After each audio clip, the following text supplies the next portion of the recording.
अस्सलामुअलैकुम वरहमतुल्लाह। आज इस वीडियो में हम डिस्कस करेंगे जो उससे पहले हमने एक वीडियो ऑलरेडी डिस्कस किया है शॉर्ट टाइप क्वेश्चंस के रिलेटेड। हमारे पास एक बहुत इंपॉर्टेंट टर्म्स है जिसको हम बोलते हैं front end of the software and back end of the software. तो जब भी हम कोई सॉफ्टवेयर ऑनलाइन इस्तेमाल करते हैं या बनाते हैं, सॉफ्टवेयर में हमेशा दो चीज़ें होती है। एक तो फ्रंट एंड जो स्क्रीन पे डिस्प्ले होता है, और दूसरा बैक एंड जो यूज़र को इस्तेमाल करने वाले को डिस्प्ले नहीं होता है, वो बैकग्राउंड में काम करता रहता है।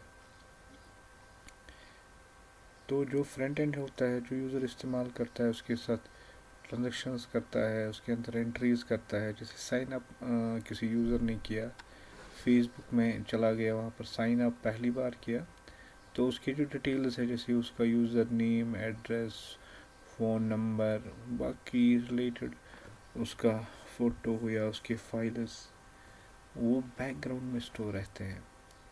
और बैकग्राउंड में कहाँ स्टोर रहते हैं? डेटाबेस में। तो हमेशा जो सॉफ्टवेयर होता है उसका जो बैकग्राउंड जो होता है, हमेशा उसके अंदर डेटाबेस का इस्तेमाल किया जाता है। और जो फ्रंट एंड होता है, जो यूज़र के सामने आता है, जब कोई ब्राउज़र वो खोलता है, जैसे क्रोम आपने खोला, कोई सॉफ्टवेयर आपने खोला, तो वो सारी चीज़ें जो आती है उसको हम बोलते हैं फ्रंट एंड, जो यूज़र ने इस्तेमाल करता है स्क्रीन पे। So here the part of the website that the user interacts, जिसमें यूज़र इंटरेक्ट करता है, इस्तेमाल करता है with directly as termed as front end. तो जो भी इस्तेमाल यूज़र करता है उसको हम बोलते हैं that is the front end. It's also referred as a client side. इसका दूसरा नाम क्या है? क्लाइंट। फ्रंट एंड बता दो या क्लाइंट साइड बता दो। It includes everything that the user experience directly. जैसे उसके सामने टेक्स्ट आता है, उसका कलर आ जाता है, उसके स्टाइल्स आ जाते हैं, उसके इमेज होते हैं, उसके ग्राफ्स होते हैं, उसके टेबल्स होते हैं, बटन्स उसके वो स्क्रीन पे आ जाते हैं, ठीक है। या नेविगेशन मीनू आता है, आप जाते हैं फॉरवर्ड, बैक, ठीक है, नेक्स्ट पेज, उसको बोलते हैं नेविगेशन मीनू आ जाता है। तो ये जो सारी चीज़ें हैं इसको हम बोलते हैं फ्रंट एंड। और जो फ्रंट एंड है, जब सॉफ्टवेयर बनाया जाता है, वो किससे बनाया जाता है? HTML लैंग्वेज से बनाया जाता है। CSS का इस्तेमाल होता है या जावास्क्रिप्ट का इस्तेमाल होता है, जिनसे फ्रंट एंड बनाया जाता है, जो फिर यूज़र इस्तेमाल करे। दूसरा पार्ट है जो फ्रंट एंड के बैकग्राउंड में काम करता है, उसको हम बोलते हैं बैक एंड डेवलपमेंट, या best is called the server side. जो सर्वर के अंदर स्टोर रहता है, इंफॉर्मेशन सर्वर के अंदर स्टोर रहती है वेबसाइट की, उसको हम बैक एंड बोलते हैं। ये क्या करता है? Stores and arrange data. Actually इसके अंदर डेटा एक्चुअली स्टोर रहता है, and also make sure everything on the client side of the website works fine. ये और क्लाइंट साइड को डिस्प्ले करने में या उसको काम करने में सारी जो सुविधाएं हैं या सारी चीज़ें वो जो उसको मिल जाते हैं, वो बैक एंड से मिल जाते हैं। It is the part of the website that we can not see. इसको यूज़र इस्तेमाल इस नहीं देख सकता है, इस बैकग्राउंड को वो नहीं देख सकता है। एंड इंटरेक्ट विद, उसके साथ इंटरेक्ट भी नहीं हो, ऑटोमेटिकली उसके साथ इंटरेक्ट हो जाता है जब यूज़र फ्रंट एंड इस्तेमाल करता है। It's a portion of the software that does not come in direct contact with use. तो डायरेक्टली यूज़र जब अपनी वेबसाइट को इस्तेमाल करता है, तो डायरेक्टली वो इसको इस्तेमाल नहीं करता, लेकिन उसके साथ साथ वो काम करता रहता है। The parts and characteristics developed by backend designers are indirectly accessed by users through a front end application. तो उन सब चीज़ों को वो इस्तेमाल करता है किसके ज़रिए से? जो वो फ्रंट एंड इस्तेमाल करता है। The back end portion is built by using language. अब वो बैकग्राउंड जो होता है, बैक एंड जो होता है, वो किस लैंग्वेज से तैयार किया जाता है। जैसे अपने यहाँ पर फ्रंट एंड बनाया जाता है HTML से, CSS से या जावास्क्रिप्ट से, वो तैयार किया जाता है। इसी तरह बैक एंड की तैयारी कैसे होती है, जावा लैंग्वेज का इस्तेमाल होता है, या PHP या पाइथन या नोड.js या जावास्क्रिप्ट भी होता है। तो आपके यहाँ पर देखोगे जावास्क्रिप्ट फ्रंट एंड के लिए भी इस्तेमाल होता है और बैकग्राउंड में भी इस्तेमाल होता है। तो इसी में ब्रैकेट में लिखा है JavaScript can be used as both front end and back end as programming language. तो आपको याद रखना है कि एक लैंग्वेज जो कॉमन है फ्रंट एंड को भी बनाने के लिए और बैकग्राउंड को भी बनाने के लिए, that's called the JavaScript. Next question जो भी इसके है एसक्यूएल के फंक्शंस है। स्ट्रिंग, स्ट्रिंग किसको कहते हैं? String is called the group of characters. एक क्वेश्चन आया था बोर्ड में, define string. String is a collection of the character, your name is a string, your address is a string. ठीक है, सो बहुत सारे फंक्शंस हैं जो स्ट्रिंग कैरेक्टरों के लिए इस्तेमाल किए जाते हैं। तो पहली जो फंक्शन है जो हम यहाँ पर डिस्कस करेंगे दैट कॉनकैट, शॉर्ट फॉर्म है, इज कॉल्ड कॉनकैटिनेशन, या इसको हम बोलते हैं grouping of two text words और more than two text words. ठीक है, तो एग्जांपल के ज़रिए इसको कॉनकैटिनेशन होता है या उसको कंबाइनिंग आप कहते हैं। सो कॉनकैटिनेट क्या इस्तेमाल होता है, वो दो टेक्स्ट वर्ड वो जो अलग अलग पहले होते हैं उनको फिर एक ही text words group of words बनाया जाता है। सो यहाँ आप देख सकते हो एग्जांपल है, सेलेक्ट कमांड है तो कॉनकैट हमने इस्तेमाल किया। हमारे पास दो वर्ड्स है, टेक ऑन ये अलग एक ग्रुप है और द नेट अलग ग्रुप है। तो ये क्या करता है फिर जब कॉनकैट होता है, कॉनकैटिनेशन होता है, ये चारों वर्ड्स एक ही ग्रुप में बन जाते हैं, वो कंबाइन हो जाते हैं। सो कॉनकैट का मतलब है कि वर्ड्स को कंबाइन किया जाता है। Another function is there that's called length. Length क्या करता है कि अगर कोई नाम या कोई भी आपने टेक्स्ट लिखा टेक्स्ट बॉक्स में, तो वो कितना बड़ा नाम है, उसमें how many characters are there including the spaces, तो वो काउंट करके देता है। So length function returns the length of the character string. Length हो गया नंबर, या सिंपली हम इसको लिखते हैं और हम लिख सकते हैं यहाँ पर और number of characters of a string.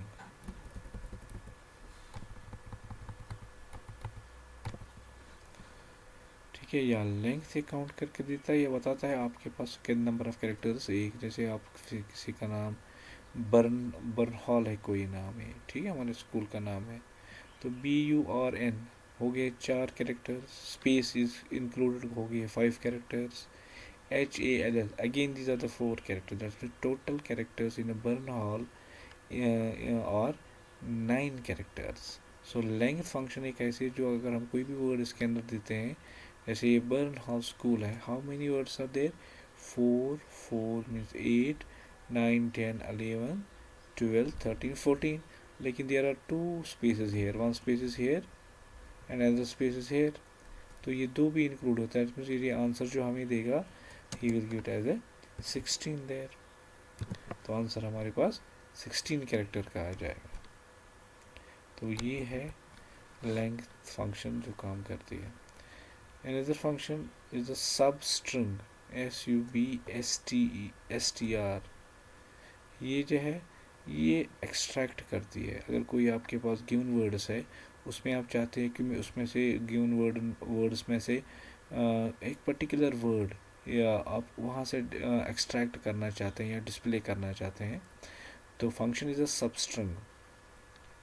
जैसे फॉर एग्जांपल यहाँ पर है बर्न हाउस स्कूल, ये हमारे पास गिवन वर्ड्स है, मैं चाहता हूँ कि मैं इसमें से खाली बर्न को BURN को एक्सट्रैक्ट करूँ और डिस्प्ले करूँ। सो उसके लिए हम फंक्शन क्या इस्तेमाल करते हैं, सबस्ट्रिंग। तो वही SQL कमांड सेलेक्ट लिखना है, उसके बाद फंक्शन का नाम है SUBSTR।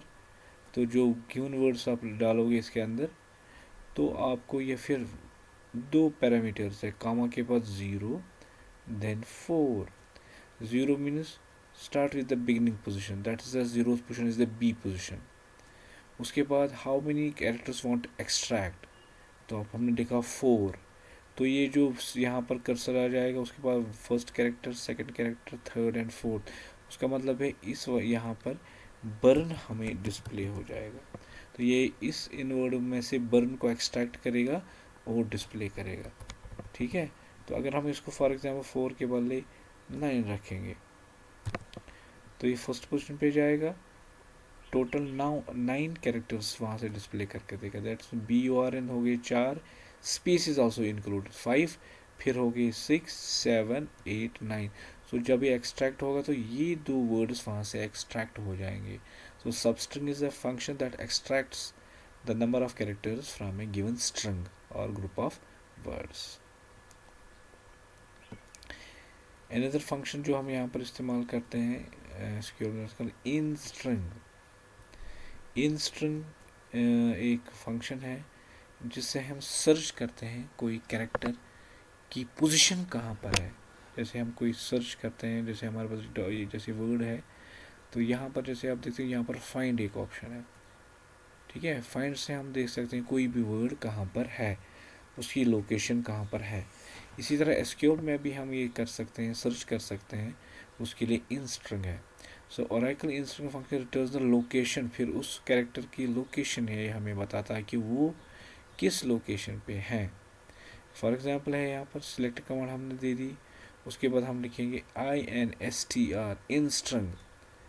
ठीक है, तो यहाँ पर सम गिवन वर्ड्स है, हमने लिखा टेक ऑन द नेट, फिर कॉमा करके यहाँ पर आपको जो वर्ड या अल्फ़ाबेट ढूंढना है वो इसके अंदर लिखना है। फ्रॉम ड्यूअल, तो आपको पता ही हम ड्यूअल का इस्तेमाल करते हैं, जैसे टेम्परेरी टेबल जो हमें इस्तेमाल होता है, तो हमें एक्चुअल टेबल बनाने की ज़रूरत नहीं है, फिर हमें ये फंक्शन करने ये इस्तेमाल करने की, तो हम ड्यूअल टेबल पे ही इन स्ट्रिंग का फंक्शन का आउटपुट देख सकते हैं। तो ये क्या करेगा, ये फंक्शन ये ई को देखेगा, ये फर्स्ट पोजीशन पे देखे जाएगा, फिर ई को that's on the second position, तो हमारा आंसर इस फंक्शन से 2 आएगा। लेकिन इसके आगे भी ई है, तो ये पहले फर्स्ट कम फर्स्ट जो इसको मिलेगा उसको सर्च करेगा, फिर हमारी उसकी लोकेशन नंबर डिस्प्ले करेगा। जैसे ई के बदले फॉर एग्जांपल हम लगाएंगे एच यहाँ पर देंगे, तो ये ढूंढेगा स्टार्ट, जब ये अप्लाई करेंगे ये फंक्शन क्या करेगी, इन स्ट्रिंग ये इस टेक्स्ट के अंदर जाएगी, वहाँ लोकेशन फर्स्ट पोजीशन पे, फिर एच को ढूंढेगी, देन एच इसको किस पोजीशन पे मिल रहा है, फोर्थ पोजीशन पे, तो हमारा आंसर 4 आएगा। So in string is a function that locates और finds the location of a character in a given string. तो हमारे पास ये जो भी आपने इसके अंदर लिखा होगा तो ये उसको ढूंढ के लाएगा उस कैरेक्टर को। ठीक है, उसके बाद है पैडिंग। पैडिंग क्या होता है, एडिंग ऑफ कैरेक्टर्स। जैसे हम अपना करेंसी का इस्तेमाल करते हैं, जैसे हमें रुपी लिखना है तो हम रुपी का सिंबल पहले लिखते हैं, जैसे 100 रुपीज़ हमें लिखना है, अगर इंग्लिश में लिखेंगे RS फिर लिखते हैं 100, दैट मीन्स इट्स 100 रुपीज़। इस 100 को हमने पैडिंग किया होता है, RS या इसको रुपीज़ का सिंबल पहले ऑटोमेटिकली आ जाता है। सॉफ्टवेयर में क्या किया जाता है कि जब भी कोई एंट्री हम करते हैं, न्यूमेरिक एंट्री या पैसे जहाँ पर लिखते हैं, तो हमें देखना पड़ता है फिर उसका यूनिट क्या है। जब हम सॉफ्टवेयर बनाते हैं तो देखते हैं कि उस कंट्री, उस स्टेट या जो भी इस्तेमाल करता है, कोई भी इंटरनेशनली कोई भी हमारी वेबसाइट को इस्तेमाल करता है, हमें उस टाइम उसको अगर पेमेंट वाली वेबसाइट है तो उसमें हम देखते हैं कि जैसे यूरो आता है, डॉलर आता है, रियाल आता है, या हमारी रुपये आती है यहाँ पर, या दीनार है। ठीक है ना, ये सारी जो करेंसीज है ये सब अमाउंट के पहले ऐड किए ऑटोमेटिक। जब हम वो सिलेक्शन ऑफ कंट्री करता है या सिलेक्शन ऑफ स्टेट करता है तो ऑटोमेटिकली उस कंट्री का उस करेंसी के साथ पहले वो जुड़ जाता है। तो अगर हम इंडिया में कोई एक्सेस करता है वेबसाइट, उसमें न्यूमेरिक का वो इस्तेमाल करता है, जैसे करेंसी उसको इस्तेमाल करनी है, तो ऑटोमेटिकली पहले रुपी आ जाता है, तो वो ऑटोमेटिकली पैड होता है, ऐड हो जाता है उस नंबर के साथ। या अगर हमें डॉलर कोई डॉलर कंट्री से इस वेबसाइट को इस्तेमाल कर रहा है तो हमें लिखना है $100, तो डॉलर लास्ट में आता है। तो जैसे रुपी नंबर के पहले आता है, वो डॉलर नंबर के लास्ट में आ जाता है, या पहले भी ला सकते हो कोई मसला, या यूरो है, इसी तरह सेंट है, बहुत सारे करेंसीज वेरी होते हैं। तो हमें क्या करना पड़ता है, उन करेंसी को पैडिंग देनी करती है, ऐड करना पड़ता है। सो ये जो एल पैड है, it means left side padding of currency, ठीक है, सिंबल, या कोई और चीज़ भी आप ऐड कर सकते हैं, नॉट ओनली सिंबल, आप कोई भी और चीज़ इस्तेमाल कर सकते हैं। इसी तरह आर पैड है, राइट साइड पैडिंग। तो राइट साइड पैडिंग से क्या होता है, कोई नंबर होगा उसको राइट साइड में उसको सिंबल ऐड किया जाता है। तो आप इस एग्जांपल से समझ सकते हैं, that's called L pad. Left side padding क्या, 100, ठीक है, 100 आर द 3 डिजिट्स, ठीक है, इसको और एक डिजिट ऐड करना है, तो हमें लिखना पड़ेगा how we are going, now it will become the 4 digit number. अगर हम इसको 4 नहीं देंगे तो डॉलर ऐड करेंगे, तो ये इसकी फोर्थ वाली पोजीशन वहाँ पर स्पेस ऐड नहीं होगी। तो हमने इसको बताया कि जो 100 है, इसकी आप पोजीशंस टोटल करो 4, और जो फोर्थ वाला होगा वो डॉलर होगा, ठीक है। लेकिन किस साइज से डॉलर ऐड होगा, सो एल पैड हमने इस्तेमाल किया है, दैट मीन्स 100 के लेफ्ट साइड से आ जाएगा। तो यहाँ पर क्या होगा, यहाँ पर $100 आउटपुट आएगा। तो अगर हमने आर पैड किया है तो वो यहाँ पर नीचे में, तो यहाँ पर $100 आ जाएगा। So this is what we call the L padding और the left padding and right padding. तो हम किसी भी कारण से किसी भी नंबर को कोई भी सिंबल उसके साथ अटैच कर सकते हैं by using the functions like L pad और आर पैड। तो उसके बाद हमारे पास एक रिप्लेस कमांड है, जैसे फाइंड में होता है, जैसे आप देखते हैं यहाँ पर find, then click on the find, ठीक है, और यहाँ पर रिप्लेस कमांड है। अगर हमारे पास कोई भी वर्ड यहाँ पर है रिप्लेस, ठीक है, रिप्लेस से हम क्या करते हैं, जो कोई वर्ड है उसको चेंज करना होता है विद द न्यू वर्ड। तो यहाँ पर वो न्यू वर्ड हम लिखते हैं, उसे वो नया वर्ड उसके बदले वहाँ पर आ जाता है। अब एसक्यूएल में ये चीज़ें कैसे करेंगे रिप्लेस, तो हमारे पास रिप्लेस कमांड है।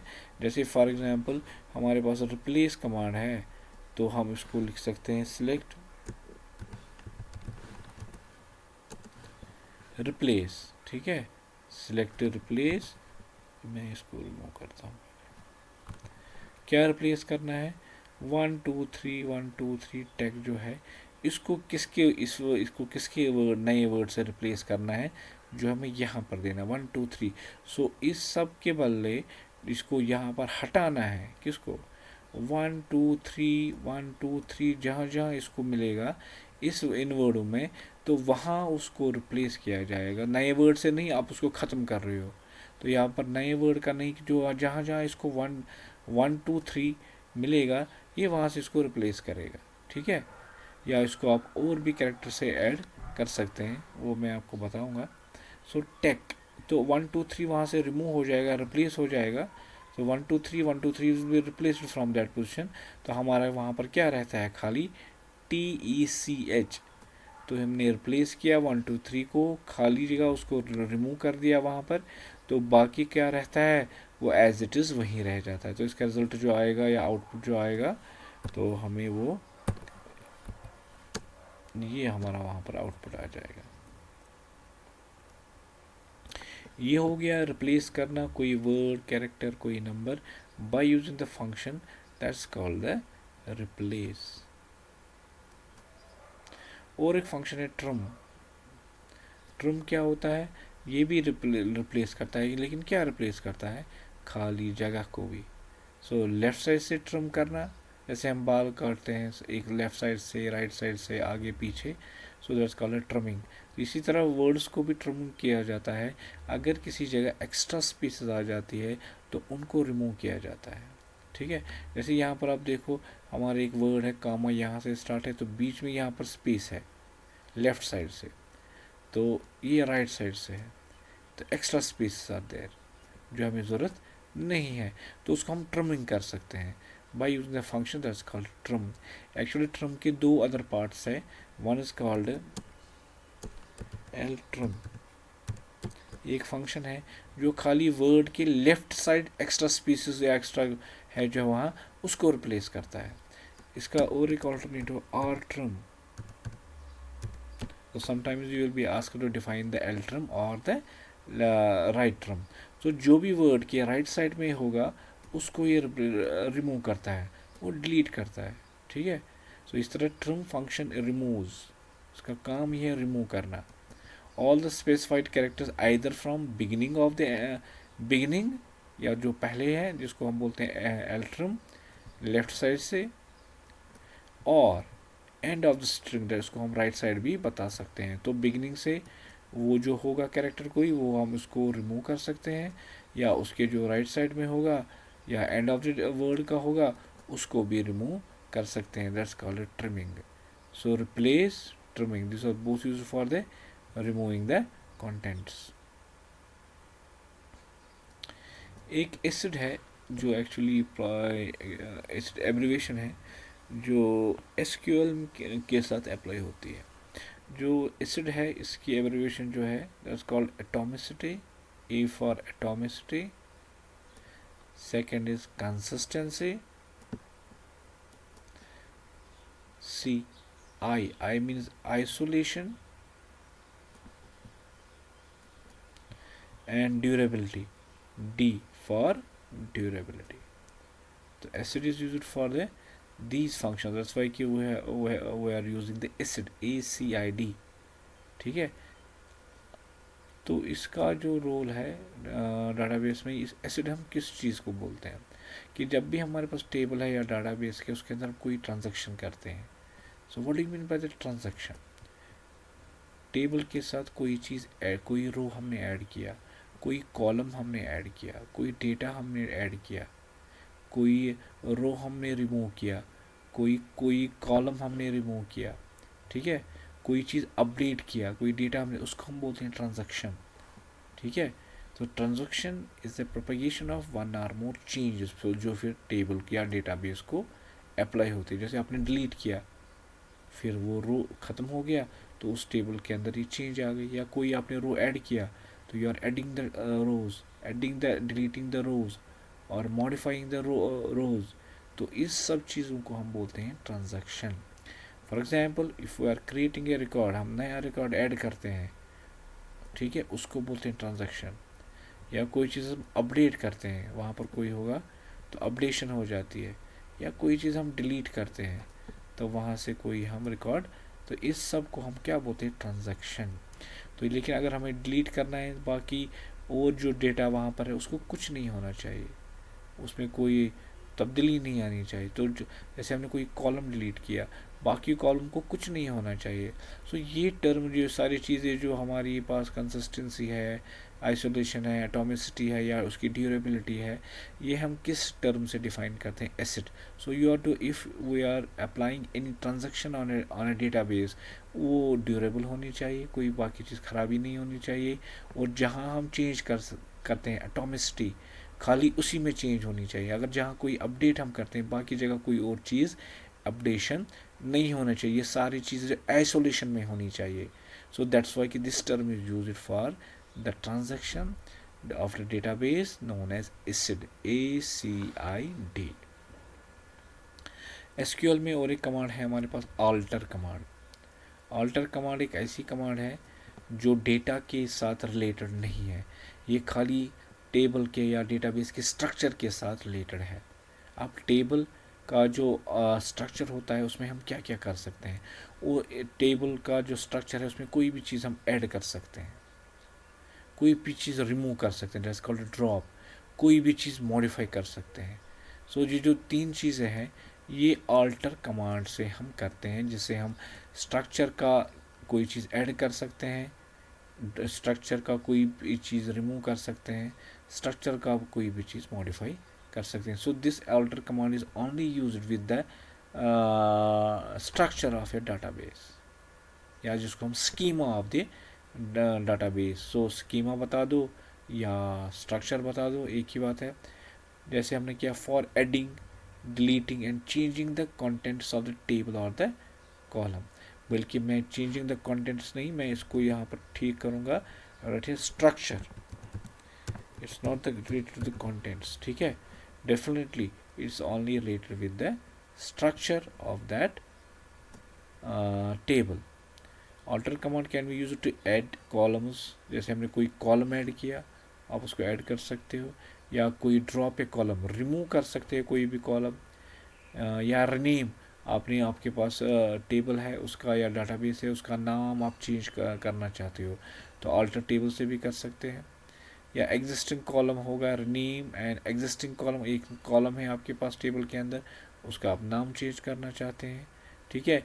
या डेटा टाइप, जैसे आपने न्यूमेरिक डेटा टाइप किसी कॉलम का रखा था, आप चाहते हैं न्यूमेरिक के बदले वहाँ पर कैरेक्टर बन जाए, तो ये आप अल्टर टेबल कमांड से ही कर सकते हैं. तो उसके बाद है व्हाट आर एग्रीगेटेड, एग्रीगेट और ग्रुप फंक्शंस इन एसक्यूएल. कभी एक बारी आया था डिफाइन द ग्रुप फंक्शंस, कोई कन्फ्यूजन आ गया बच्चों को तो समझ नहीं पाए, या एक सीरीज़ में आया था define the aggregate functions.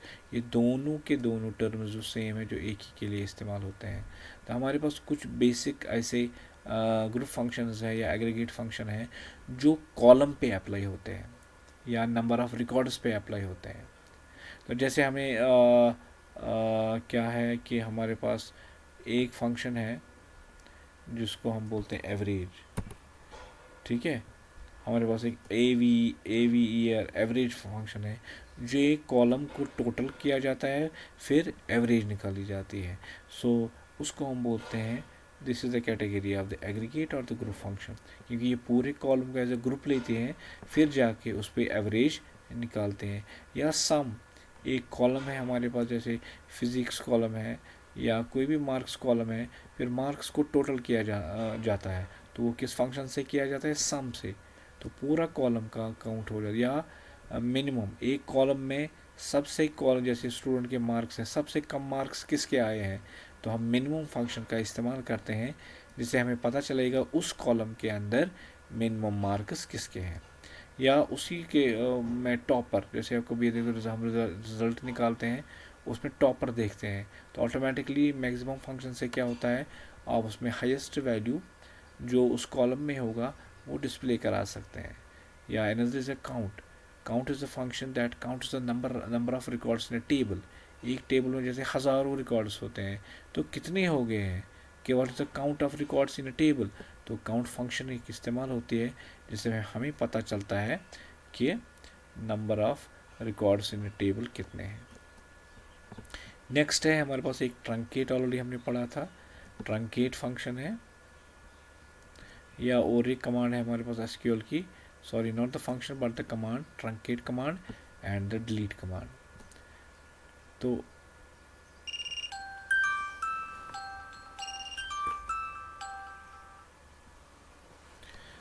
Truncate command से क्या होता है कि जो भी जितने भी रोज़ हैं वो सब के सब एट अ टाइम टेबल के साथ सारे रिकॉर्ड्स डिलीट हो जाते हैं.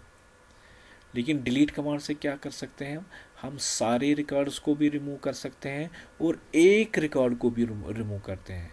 वैसे ने ट्रंकेट, अगर आपने ट्रंकेट कमांड टेबल को अप्लाई किया जितने भी रिकॉर्ड्स उसके अंदर हैं वो सारे के सारे रिमूव हो जाएंगे. So truncate always removes all the rows, ये आपको याद रखना है. This is a major difference between delete and truncate. Table के अंदर जो अगर 100 रिकॉर्ड्स हैं, अगर हमने ट्रंकेट कमांड उसमें अप्लाई की तो 100 के 100 रिकॉर्ड्स ख़त्म हो जाएंगे. लीविंग द एम्प्टी टेबल, तो उसे हमारा क्या होता है हमारा टेबल एम्प्टी खाली रह जाता है. लेकिन एंड टेबल स्ट्रक्चर इंटैक्ट, लेकिन उसका टेबल का स्ट्रक्चर वहीं का वहीं रहता है, वो ख़त्म नहीं रहता हो जाता है. वायरस डिलीट मे रिमूव कंडीशनली, अगर आपको कोई भी फॉर एग्जांपल आप चाहते हैं कि टेबल के अंदर वो रिकॉर्ड रिमूव हो जाए जिसका रोल नंबर है 100 से लेके 200, तो आप उसमें कंडीशन दे सकते हैं. ट्रंकेट में हम कोई कंडीशन नहीं दे सकते हैं. Wise in delete command we can give the condition. Otherwise दोनों का एक ही काम है, ट्रंकेट भी डेटा को रिमूव करता है और डिलीट भी डेटा को रिमूव करता है। लेकिन इससे पहले हमने ड्रॉप कमांड पढ़ी, उससे डेटा भी रिमूव होता है और उसके साथ साथ स्ट्रक्चर भी रिमूव होता है। डिलीट और ट्रंकेट में डेटा रिमूव होता है लेकिन स्ट्रक्चर टेबल का वहीं रह जाता है। सो ट्रंकेट और डिलीट में यही फ़र्क है, truncate removes all the records, इसमें कोई कंडीशनल एस स्टेटमेंट नहीं दे। Where clause is not used in truncate command. Where is in delete, हम उस वहाँ पर वायर कंडीशन भी दे सकते हैं। दैट्स वाई कि यहाँ पर हम कोई भी रिमूव करते हैं जो कंडीशनली पे हो। सो वायर क्लास इज यूज, वहाँ पर सिलेक्ट कमांड के साथ, सॉरी डिलीट कमांड के साथ आप वायर का इस्तेमाल भी कर सकते हैं, लेकिन ट्रंकेट कमांड में हम वायर का इस्तेमाल नहीं कर सकते हैं। अब और एक इम्पॉर्टेंट क्वेश्चन है जो अक्सर पूछा जाता है एग्ज़ाम में, कॉन्स्ट्रेंट्स, और उसके बताओ कौन कौन से टाइप्स है। कॉन्स्ट्रेंट का मतलब क्या है, रेस्ट्रिक्शंस। अब ये रेस्ट्रिक्शंस हम क्या डाल सकते हैं एक टेबल के अंदर, वहाँ पर रेस्ट्रिक्शन डाल सकते हैं। जैसे हमारे टेबल के पास बहुत सारे कॉलम्स हैं, हम कॉलम्स के अंदर रेस्ट्रिक्शंस डालते हैं जिसकी वजह से हमारी जो ये टेबल है वो ड्यूरेबल हो जाती है, ठीक है, उसमें एरर्स का चांसेस कम होता है। सो अब ये हम उसमें यूजुअली क्या कर सकते हैं, हम इसको लिमिट कर सकते हैं, रेस्ट्रिक्शन डाल सकते हैं किसी भी कॉलम में। क्या क्या क्या टाइप ऑफ डेटा एंटर करने के लिए रेस्ट्रिक्शंस किसकी, जैसे स्कूल में आना है, रेस्ट्रिक्शन क्या है कि यूनिफॉर्म के बगैर आप स्कूल नहीं आ सकते हो। So this is a constant. इसी तरह हम टेबल के कॉलम्स को भी कॉन्स्टेंट लगा सकते हैं, ठीक है। तो type of data that go into the table, table के अंदर किस टाइप का डेटा जाएगा, किस कॉलम में किस टाइप का डेटा एंटर होगा, वो हम कॉन्स्टेंट से डिफाइन रेस्ट्रिक्ट कर सकते हैं। दिस एंश्योर्स, इससे क्या होता है, एक्यूरेसी आ जाती है। जैसे एक नंबर वाला कॉलम हमारे पास है, रोल नंबर, तो उसमें कैरेक्टर्स एंटर नहीं हो सकते हैं, तो एक्यूरेसी आ जाती है। Reliability of the data of the table can be preserved, हमारा डेटा जो है रिलायबल बन जाएगा। तो क्या क्या है हमारे पास, एक कांस्टेंट है नॉट नल, ठीक है, पहला ये है।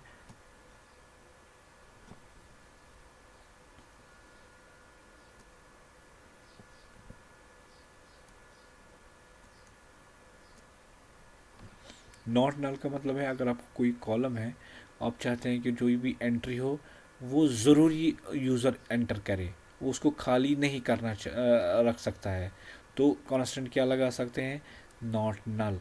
तो दैट मीन्स हम वहाँ पर नल का मतलब क्या होता है, नो वैल्यू, वो उसको खाली नहीं रख सकता है। सो एक कॉलम में जो एंट्री होगी वो ज़रूरी यूज़र को देनी है, वो उसको खाली नहीं रख सकता है। यूनिक, अगर आपने किसी कॉलम को यूनिक बना दिया तो यूनिक से क्या होगा, एक कॉलम में आप डुप्लीकेट वैल्यूज एंटर नहीं कर सकते हैं।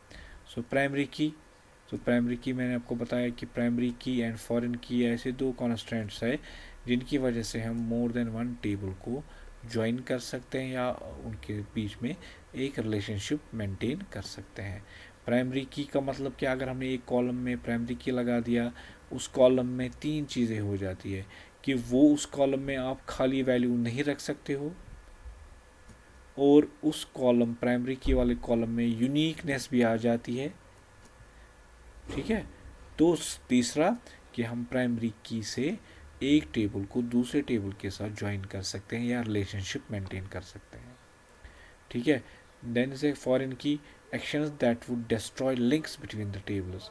सो अगर आप चाहते हैं कि कोई वैल्यू या जो फॉरेन की है जो दूसरे टेबल में है, जो वैल्यू आपने प्राइमरी की में दे दिया वही वैल्यू आपको फॉरेन की वाली कॉलम में देने पड़ेंगे, तो क्या होता है, एक लिंक बन जाती है जिसकी वजह से आप वो लिंक नहीं तोड़ सकते हैं। सो दोनों टेबलों में एक लिंक मेंटेन होती है, किससे होती है, एक टेबल में प्राइमरी की होना चाहिए एक कॉलम में, दूसरे टेबल में जिसके साथ लिंक की जाती है तो उसके पास फॉरेन की होती है, तब जाके दोनों टेबलों में दोनों टेबल लिंक हो जाते हैं।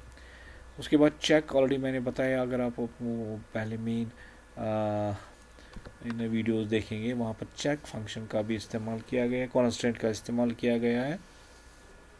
तो अगर चाहते हैं कि जैसे आपने एज एक कॉलम है, आप चाहते हैं कि उसमें एंट्री लेस देन 16 एज का न हो जाए, तो आप चेक लगा सकते हैं, कांस्टेंट लगा सकते हैं, जिसकी वजह से जब यूज़र एंटर करेगा वो लेस देन 16 ईयर्स का एज एंटर नहीं कर सकता है।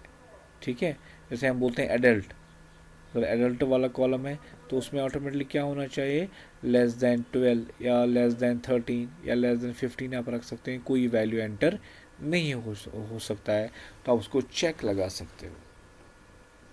That's called the constant. एक कॉन्स्टेंट जो अक्सर हम सॉफ्टवेयर में इस्तेमाल करते हैं, डिफ़ॉल्ट।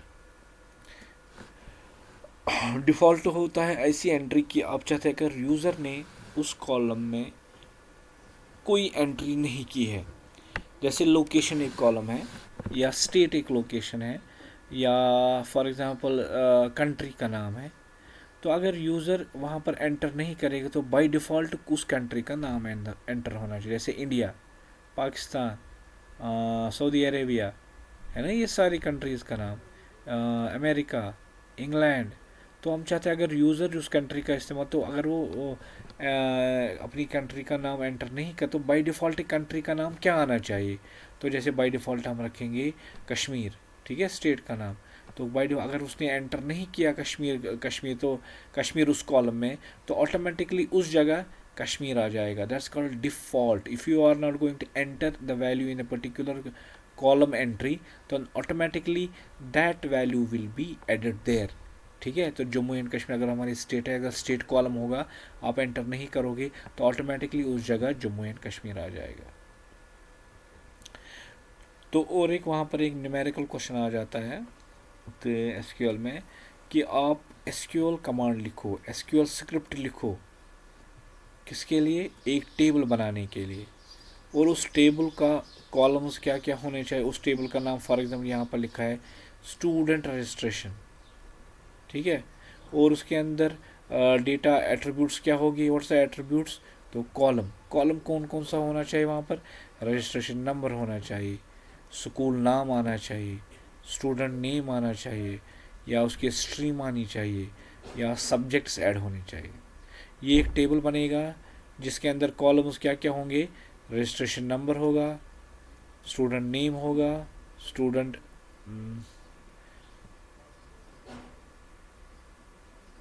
ये दो बार आ गए, अब इसको यहाँ पर usually for student roll number, student roll number है यहाँ पर, उसके बाद student name, stream and subjects बनाने हैं। तो उसके बाद आपको वहाँ पर डिसाइड करना है इस टेबल में जो ये है registration number, school sorry student roll number, यहाँ पर हम रखेंगे student roll number, student roll number, और इनमें से आपको बताना ये जो कॉलम्स है इनमें से कौन सा प्राइमरी की बनना चाहिए। तो प्राइमरी की वाला कॉलम वो बन जाता है जिसके अंदर हमेशा क्या बोलते हैं यूनिक डेटा होगा जो दूसरे के साथ मिलता नहीं, जैसे स्टूडेंट्स रोल नंबर या स्टूडेंट्स एडमिशन नंबर। ठीक है, तो इस वजह से और कोई वहाँ पर डेटा एंटर मतलब यूनिक डेटा एंटर होना चाहिए। ठीक है ना, तो आपको इसमें एक तो एक क्रिएट कमांड का इस्तेमाल करना है, क्रिएट अ टेबल कमांड का इस्तेमाल करना है, और उस टेबल में जब आप क्रिएट करोगे आपको डिसाइड करना पड़ेगा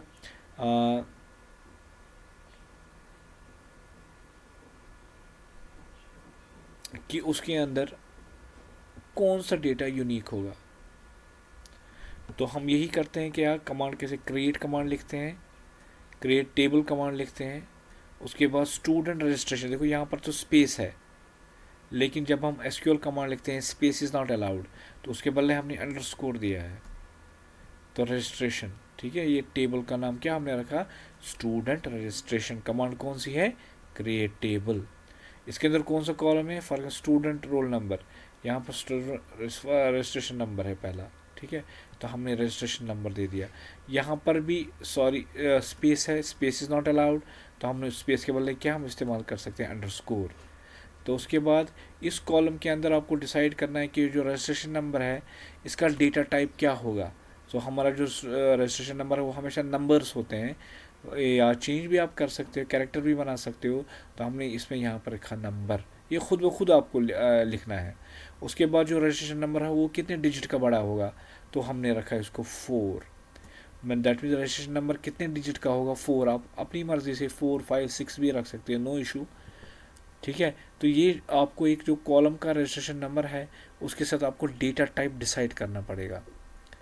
तो क्योंकि रजिस्ट्रेशन नंबर भी यूनिक होता है, एडमिशन नंबर भी यूनिक होता है, रोल नंबर भी यूनिक हो सकता है, तो आप उन सबको कोई में से एक प्राइमरी की रख सकते हैं, क्योंकि एक टेबल में एट अ टाइम हम एक ही की को प्राइमरी की बना सकते हैं। अगर आपने दो जगह प्राइमरी की बनाया तो आपको इस क्रिएट टेबल में एरर आ जाएगा। उसके बाद स्कूल नेम, ठीक है, फॉर एग्जाम्पल स्कूल नेम के बीच में तो यहाँ पर स्टूडेंट नाम नहीं था बल्कि ये स्कूल नाम था, सॉरी, हाँ, स्कूल नेम रख सकते हैं फिर।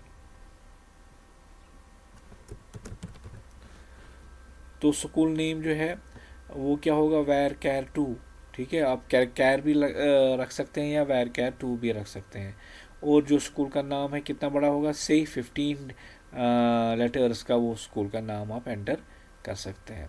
उसके बाद है स्ट्रीम, सब्जेक्ट, स्ट्रीम होगा जैसे फिजिक्स, केमिस्ट्री, बॉटनी, जोलॉजी, तो वो कैर रख सकते हैं आप, या वैर कैर टू भी रख सकते हैं, आपकी मर्ज़ी है।